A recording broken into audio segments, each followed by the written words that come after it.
Good morning. કેમ છો? ચલો, અધ્યયન સંપુટ ગુજરાતી ધોરણ 2 એકમ 6. કયો એકમ છે? પંખીની દુનિયા. એમાં પ્રવૃત્તિ નંબર 8, કાગડો આવું ક્યારે ગાય? કઈ પ્રવૃત્તિ છે? કાગડો આવું ક્યારે ગાય? તો હમણાં ઐશ્વર્યાબેને વાર્તા બોલી. કોને કોને સાંભળી ઐશ્વર્યાબેને વાર્તા કીધી? વાર્તાનું વાંચન કર્યું ને ઐશ્વર્યાએ? કોને કોને સાંભળી? સરસ. ચલો, હવે આપણે શું કરવાનું છે? વાર્તામાં કાગડાભાઈએ જે ગીતો ગાયા છે એ આપણે અહીંયા જો બંધ બેસતી અહીંયા વાદળી કલરની લીટી છે એ લીટીને અનુરૂપ આપણે આમાંથી શોધી અને એ લીટી ક્યાં આવશે ત્યાં યોગ્ય જગ્યાએ લખવાનું છે. ચાલો, પહેલી વાદળી કલરની લીટી કોણ વાંચશે? વાંચો. હા, હવે પાનું ફેરવો. 7મું પાનું કાઢો. જો અહીંયા પંક્તિ આપેલી છે ને, તો આમાંથી એકે લાગુ પડશે નહીં, એટલે આપણે જાતે બનાવી દઈએ. ચલો, કઈ બનાવશું આપણે? ચલો, ગારો ગારો ગારો ગારો પગ લપસ્યો મારો લખો. ચલો, એમાં ગારો ગારો ગારો, એમાં 5 જ આપેલી છે અને આમાં 6 પંક્તિ લખવાની છે, એટલે એક આપણે જાતે બનાવી દઈએ. ગારો ગારો ગારો પગ લપસ્યો મારો. લખાઈ ગયું બેટા? શું લખ્યું? ગારો ગારો ગારો પગ લપસ્યો મારો, મજા પડી ભાઈ, મજા પડી. લખો નીચે બીજી લીટીમાં. લખ્યું રિદ્ધિ બેટા? રિદ્ધુ, આ બાજુ લખ્યું? લખો હા બેટા. ગારો ગારો ગારો પગ લપસ્યો મારો, મજા પડી ભાઈ, મજા પડી. લખાઈ ગયું? ચલો, પછી બીજું બતાવો જોઈએ. ગારો ગારો ગારો પગ લપસ્યો મારો, મજા પડી ભાઈ, મજા પડી.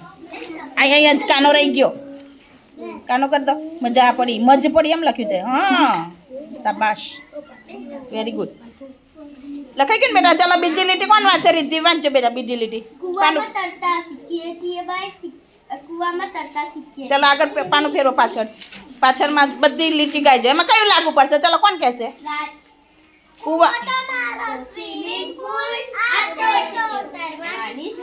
સરસ. ચલો, લખો એ લીટી.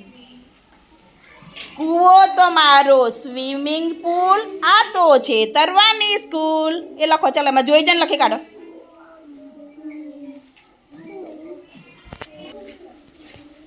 લખાઈ ગયું? બીજું બતાવો જોઈ. કૂવો તો મારો સ્વિમિંગ પુલ, આ તો છે તરવાની સ્કૂલ. સરસ. ચાલો, પાનું ફેરવું હવે પાછળ. આમાં તે શું ભૂલ કરી? આ પુલમાં કયું આવે? રસોઈ વાળું આવે કે દીર્ઘઈ વાળું આવે? ભૂલ કરી ને. બસ રસોઈ દીર્ઘઈની બિલકુલ ભૂલ પડવી જોઈએ નહીં. દીર્ઘઈ વાળું કર પણ. ચલો, ત્રીજી લીટી વિરાજ વાંચશે, પછી પાઠને વાંચવાનું. થઈ નહીં પેલી વાદળી કલરની ચોપડીમાં સંપુટમાં. હા, ત્રીજી લીટી કોને કહેવાય? પેનું ફેરવો.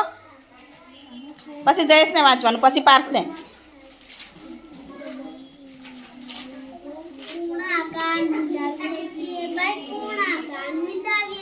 સરસ. કુણા કાન વિંધાવીએ છીએ ભાઈ, કુણા કાન વિંધાવીએ છીએ. ચલો જયેશ, પાછળ પાનું ફેરવો છે બેટા. એમાં કઈ પંક્તિ લાગુ પડશે આપણને? બોલવાનું નહીં કોઈએ. એમાં કુણા કાન વિંધાવીએ છીએ, એમાં કઈ પંક્તિ લાગુ પડશે? બોલો. આપણને બોલે ને અહીંયા એમ નહીં, એનું નામ એમ બોલવાની, વાંચવાની. કયું આવશે? હા, ફરી બોલો જોય, બધા બોલો સાથે.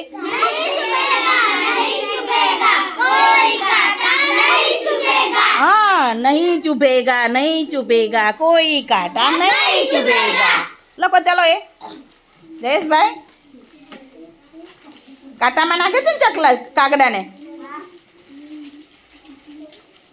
એ પંક્તિને અનુરૂપ આપણે પંક્તિ લખવાની છે.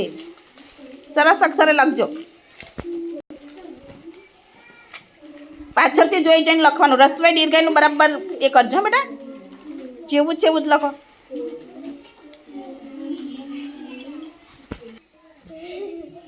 લખાઈ ગયું બેટા? કોને કોને લખાઈ ગયું? સરસ. બતાવો જે. નહીં ચૂભેગા કોઈ કાંટા નહીં ચૂભેગા. સરસ, વેરી ગુડ. સરસ, હા, મસ્ત લખ્યું. ચલો હવે પછીની કવિતા પંક્તિ કોણ વાંચશે? વાંચો ચલો. કોયલના ટહુકા સાંભળીએ છીએ ભાઈ, કોયલના ટહુકા સાંભળીએ છીએ. ચલો એને અનુરૂપ પંક્તિ બોલો. મીઠી કૂક સુનાતી કોયલ રાની, મધુર ગીત ગાતી કોયલ. મીઠી કૂક સુનાતી કોયલ રાની, મધુર ગીત ગાતી કોયલ રાની. લખો ચલો એ પંક્તિ લખો. કઈ લખવાની ખબર ને? ક્યાં લખવાની જયેશ? કઈ પંક્તિ છે સામે? હા, સરસ. લખ્યું જાનવીબેન? લખો હા બેટા. સરસ.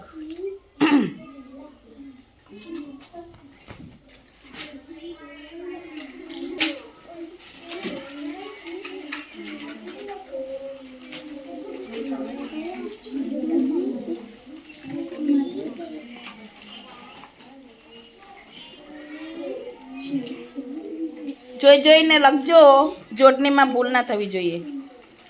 શબ્દ વચ્ચે જગ્યા, શબ્દ ભેગો લખવાનો, પછી શબ્દ વચ્ચે જગ્યા રાખવાની, તો જ સરસ દેખાય. ચલો લખાઈ ગયું બધાને? બતાવો જોઈ. મીઠી કૂક સુનાતી કોયલ રાની. મધુર લખ, રરાઈ ગયો. જોઈ જઈને લખતા નહીં ભૂલ પડવાનું ભાઈ. લખાઈ ગયું તારે? સરસ. ચલો ત્રીજી લીટી વાંચશે. કોણ વાંચશે? અંગ્રેજી કરો. ચલો પાર્થ વાંચે. પાઠનું વારું નહીં આવ્યો. વાદળી કલરની. હા,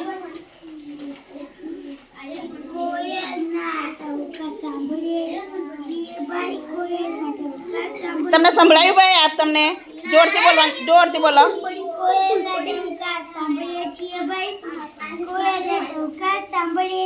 સરસ. એ આવી ગયું ને ભાઈ? એ લખાઈ ગયું ને પાર્થ? તો હવે કયું આવશે એના પછી? એની વાંચવાનું, એની પછીનું વાંચ. ચાલો ફેરાય પાનું ફેરાય. એ લખાઈ ગયું ને બધાને? ચાલો હવે ખીરવાળું આવ્યું. ખીરવાળું વાંચ. હા, એ પેલું તો લખાઈ ગયું. એને તો હવે વાંચવાનું નહીં. હવે એને પછીનું વાંચવાનું. મીઠી ખીર ખાઈએ છીએ ભાઈ, મીઠી ખીર. ચલો એને અનુરૂપ પંક્તિ. ચાલો આંગળી ઊંચી કરો જેને આવડે. બોલો, બધા જ બોલો એક સાથે.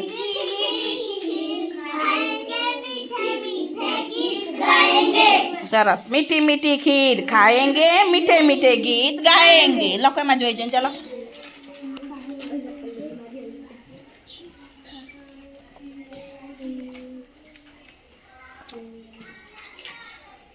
मीठी मीठी खीर खाएंगे, मीठे मीठे गीत गाएंगे. જોઈ જોઈને લખજો એટલે ભૂલ ના પડે.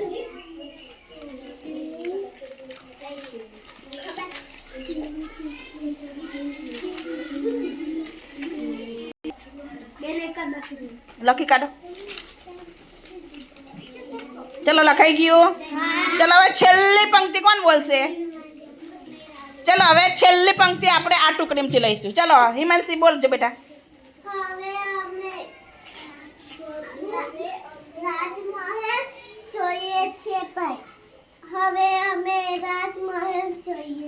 હવે અમે રાજમહેલ જોઈએ છીએ ભાઈ.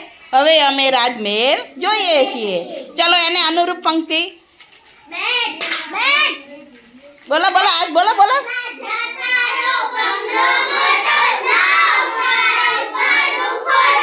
હા, રાજા તારો બંગલો મોટો, લાવ મોબાઈલ પાડું ફોટો. ચલો લખી કાઢો. ચલો લખાઈ ગયું બધાને? ચલો હવે હું પંક્તિ બોલીશ, તમારે એને અનુરૂપ પંક્તિ બોલવાની છે. બરાબર? બંધ બેસતી પંક્તિ હોય એ બોલવાની છે. ચલો રેડી? બધા જ બોલવાનું છે. ચાલો રેડી? ચલો લપસણું કરતા શીખીએ છીએ ભાઈ, લપસણું કરતા શીખીએ છીએ.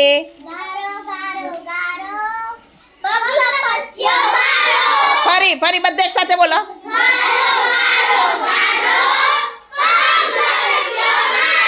સરસ. ચલો કૂવામાં તરતા શીખીએ છીએ ભાઈ, કૂવામાં તરતા શીખીએ છીએ.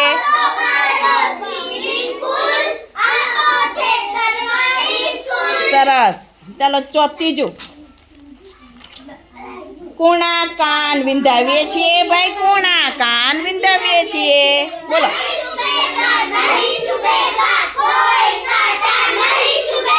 સરસ, વાહ ભાઈ વાહ.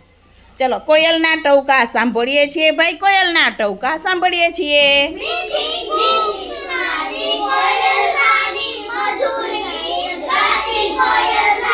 મીઠી કૂક સુનાતી કોયલ રાની, મધુર ગીત ગાતી કોયલ રાની. ચલો ચલો હવે મીઠી ખીર ખાઈએ છીએ ભાઈ, મીઠી ખીર ખાઈએ છીએ.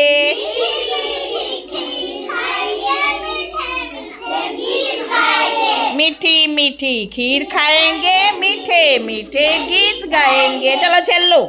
હવે અમે રાજમહેલ જોઈએ છીએ ભાઈ, હવે અમે રાજમહેલ જોઈએ છીએ.